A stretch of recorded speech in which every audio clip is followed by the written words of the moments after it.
有啊，有個單位鄰居話仲未揾到佢太太，仲聯絡唔到。咁有啲就報咗平安咯，但係有啲仲喺上邊，我唔知點解又冇人去救佢，係咪等佢哋？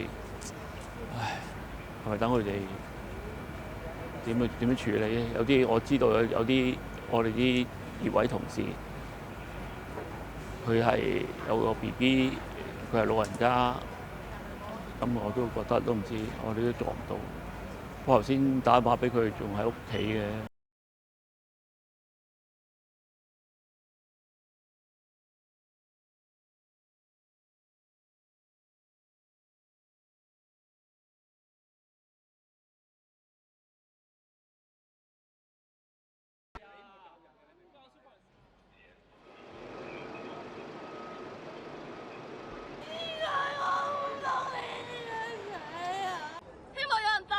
見過佢，我想要一個平安㗎咋。全家人喺入邊啊，打唔通電話，我屋企係問題啊。佢哋冇，我唔知有冇通知過啊。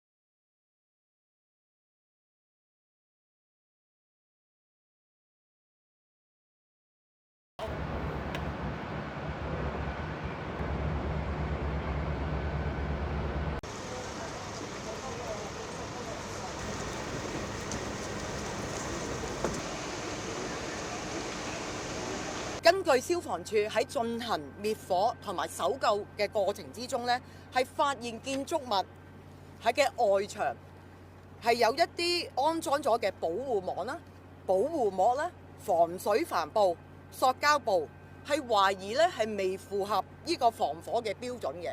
咁而我哋警方喺現場進行調查，發現一棟係未波及嘅大廈喺裡面每一層嘅電梯大堂嘅窗出邊呢，係發現有啲發泡膠嘅包封嘅，而警方係鎖定咗工程公司呢3名嘅負責人，佢哋分別係呢個工程公司嘅2名董事、1名工程嘅顧問。